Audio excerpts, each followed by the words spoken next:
right, guys, so today we are talking about how you can make a little bit of extra cash this summer or a lot of extra cash this summer. And we're going to talk about, different ways that you can actually do that has worked for us, and hopefully it will work for you as well. This actually came about, we did this whole podcast once already, and we recorded it, and then guess what? There was no sound that was on. So it was pretty annoying. But now we're doing it again because this is a really cool topic that we love, and we were talking about our summer road trip. So we're in the process of planning our road trip for this summer, and so we kind of wanted to unpack what that looks like and how we actually go on a summer road trip for 4 to 6 weeks and make money while we do it. That's it. But before we do that, we want to talk a little bit more how this actually came to be. So we never really thought that taking a road trip, finding items on the road, and being able to flip those items was a thing. So about 4 years ago or 5 years ago? 5 years ago, yeah. So 5 years ago, my brother-in-law passed away. We wanted to get my sister's mind off of stuff. I have 2 nieces. My sister that lost her husband has 2 nieces, and we wanted to 2 daughters, but yeah. 2 daughters, my nieces.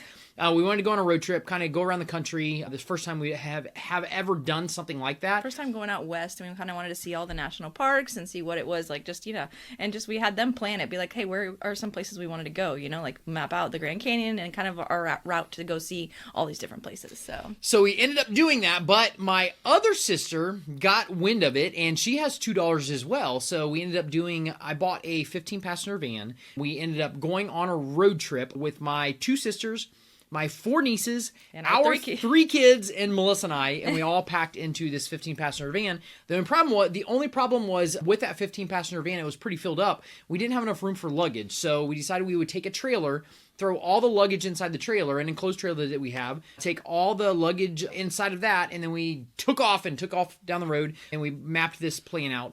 Couple days into it, I'm like, well, we're traveling around. Why don't I start looking for some stuff that we can flip? It was like 2 weeks into it, Was it? Like. It was maybe a week into it. Yeah, you started to look. Yeah. So then I started looking at some of the places. When we stopped at a hotel for the night, I started looking for some items that we could find in that area or into the next direction that we were going. And it actually started working. So our first year that we did this, we weren't planning on doing it, but we had extra room in the trailer because we only had so much luggage. And I thought, let's fill up that trailer, bring it back, and make some cash. So we ended up doing this. And first year, how much did we spend? So I totaled up for the last 4 trips we did. And this is like going out, from Florida all the way out west, and like for 4 to 6 weeks each year.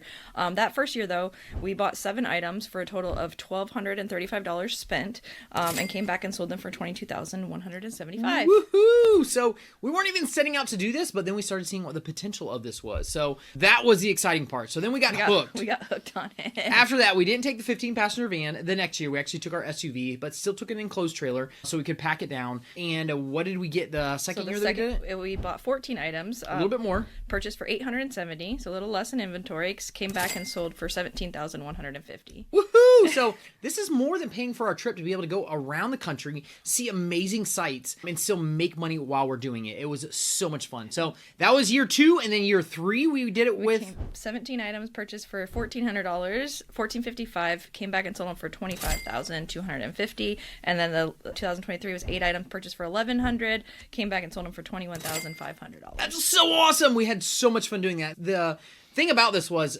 we're only having to go out a little bit of money. So you saw the last year was $1,100, year before $1,400, year before that $870 to make close to $20,000, or on average $20,000 in this. That's all the money we're going out. Now, that's not including what we had to pay for shipping, pay for eBay fees and all that stuff after the fact, but that's all the money we had to go out to make $20,000 on average for the summer, which is amazing. It's amazing to be able to do that. And we got super, super excited doing this. And last year we actually took a break and we didn't go out for the summer. So this year, we're hitting it back. We're going to hit it hard, and we had a couple ideas of what we're going to do on this year's road trip. Before we dive into that, though, so I wanted to talk a little bit more. So one of a question that we get all the time, not a question, but like sometimes people will tell us, hey, you're in Central Florida, it's a busy area, that's why you can get all this stuff. So that was another reason why we kind of let's disprove that. So we've been able to find items, in rural areas, and I mean sometimes the people are like, oh, go pick it up off my porch and leave the money under the rug or whatever. In rural areas, we're like, okay, that's weird, but okay,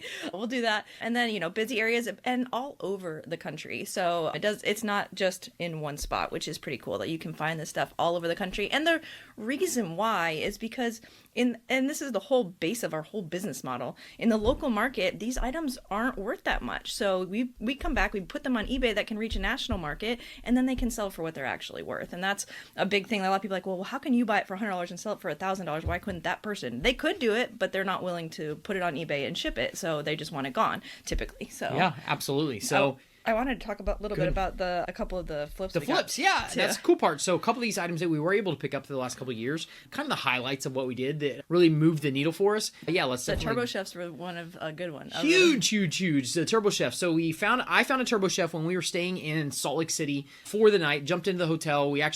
I was laying in bed searching what was in there around the area that we were at, and I found a Turbo Chef.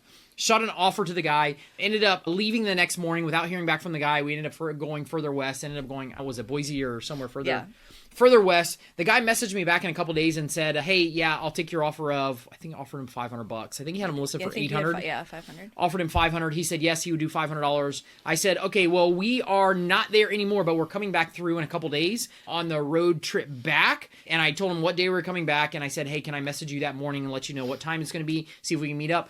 We did it. When I got there, he had one on a little dolly. He wheeled it out of the business. He said, I actually have 3 more of these, so I'm happy that you bought this one. I said, you have 3 more. If I took 2 of them, would you give me a better deal? Would you do it for $400 a piece? And he goes, yeah, I would. So we ended up buying 2, and that was all the cash that I had on me. We ended up meeting this guy and then having to go getting back on the road and go quick. So I didn't have a lot of time to go. Too, so. I wish I had. I wish I had gone to the ATM, got some more cash, and bought all 3 of them. But it also was limited space inside the trailer at that point as well. They weren't that big. So, but they ended up coming. We came back and we sold one of them for $10,000 and one of them for $8,500. Like killer, $400. That was a big chunk of that year. So that was a pretty cool one. So that was awesome, and we ended up. It was cool because I couldn't pick it up at the time that I wanted to, but a week later, on our way back through, we were able to meet up and get them on that. So really cool that happened that way. That was really cool for us to do. That. I will say too, you have gotten a lot better. Like he knows where we're going. Like what city are we going to next? And he'll look around. Before it'd be like, oh, we're going an hour or 2 out of the way to go pick up stuff, and now you're like 10 minutes off the highway. Let's go find this stuff. So you're getting a little bit closer for where we don't have to go as far, which is pretty cool. And I feel like we can't talk about our road trips without talking about the bus wash. Absolutely, that's our favorite road trip flip, I think. The cool thing about this one was it was on the first year that we did it, when we weren't really looking for items starting off that way. But then at our last stop, which was Outer Banks, before we came back down to Florida, I was on there, I was looking around, and we actually found this bus wash. I had bought one previously, or I had sold one previously, so I knew it's a very unique item, really weird looking. And I found this, and I sent the guy an offer, and he said he would do it. The only problem was we were in I had an enclosed trailer, way too big. This is like 12 foot tall. The enclosed trailers are barely 6 foot tall, so there's no way, and I couldn't lay it down. It was too long to actually fit inside the trailer. Plus, we had the trailer full. It was our last stop. So I ended up making arrangements to come back the following weekend. So we ended up going back home, coming back the following weekend, which kind of a fun side note was it was mine and Melissa's anniversary, which was crazy. I got a bus wash for my anniversary. She got a bus wash. We drove back up. I pulled a open trailer that I had. We picked up the bus wash, but I also bought 2 other things while we were up here. So when we went home, I started looking in that area, knowing that I was coming back the following weekend, and I secured 2 other items. One, which was a bowling arcade, which was one of our worst flips ever, and the other was actually a big oven, residential oven, but a nice one. The cool part about that one as well, when I got there, the guy's like, hey, you're a flea market flipper. I was like, yes, I am, and we will be selling this for a lot of money because that's what we do. But you should do it. Yeah. So anyways, he got it for free, sold it to us for like $200. We sold it for, I think, close to $3,000, $2,750. It was 25 or 27. Okay, somewhere in that area. We sold that. The bus wash we paid $500 for, and we sold it for $14,500. So definitely a really cool story and an amazing flip that we did on our first year out there on that road trip. And I know we've talked about this one before, but that one that was not the good buy was, we ended up, like, after all of a sudden it sold for like $575, but after time invested and, it just was not worth it. I think we ended up losing $10 after shipping. Yeah. And so $10 is not the worst in the world, but you should have just walked away because it was not, you thought you could get $2,000 for it, and it was not in as good a condition as you thought it was. Such a great point. And that's a huge thing. Like if you get to somewhere, like you know, we buy a lot of stuff on Marketplace. We buy stuff, you know, we're negotiating before we get there, or we get there and it's like, oh, that's going to be a lot more work, a lot more of a project than I wanted to take on. You don't have to. You can say, sorry, you know, it's just not in as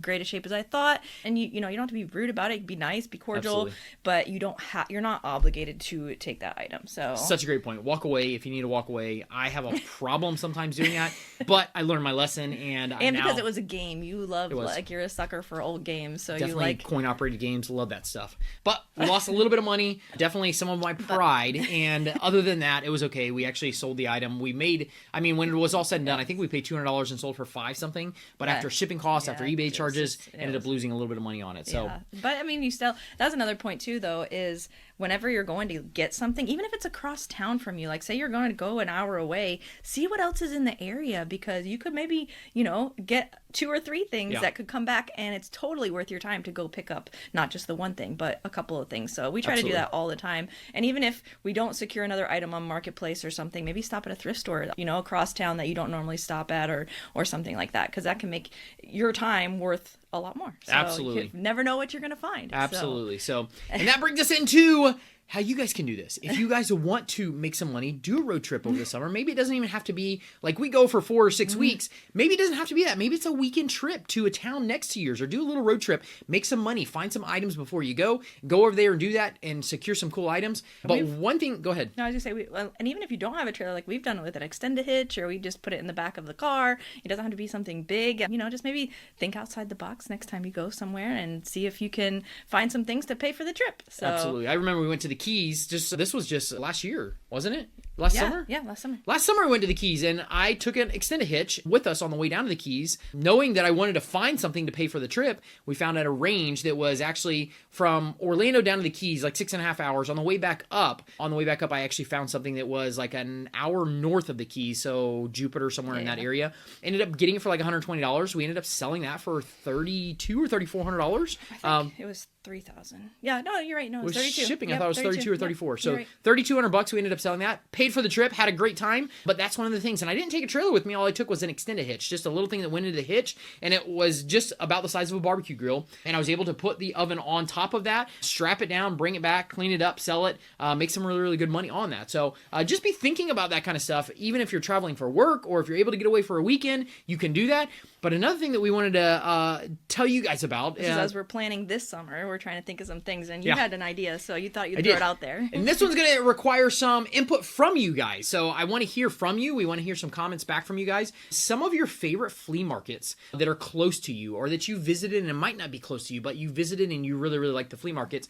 Let us know. What we're thinking is we might hit up 3 or 4 flea markets on our road trip throughout the summer this year. And it's going to be probably in a month period. So a couple different weekends, we're going to pick different flea markets that might have some really cool stuff, might be great places to visit. And then we are going to be reaching out, and we'll see if we can do a couple masterminds at these flea markets, to where we'll have people that are local, give them the opportunity, if they want to come and spend the day with us, do a mastermind, a work day where we'll actually jump into the flea market, walk around, find some cool stuff, talk about it, do some coaching on that, and as well as looking in the local area on Facebook Marketplace, looking at some of the thrift stores. So spending a day of work, an all-inclusive day, immersing you into this business. So anyways, that was our thoughts for this year, that we might be able to do that, see some people on our road trip, help them grow in their business. So that's really, really the goal. So please nominate your favorite flea market that you have in your area, or that you visited maybe in another state or another city. Let us know what they are, so we can dig a little bit deeper and try to find some cool places that we can stop this summer. You can reach out on social media, DM us, or send us an email at rob@fleamarketflipper.com and nominate your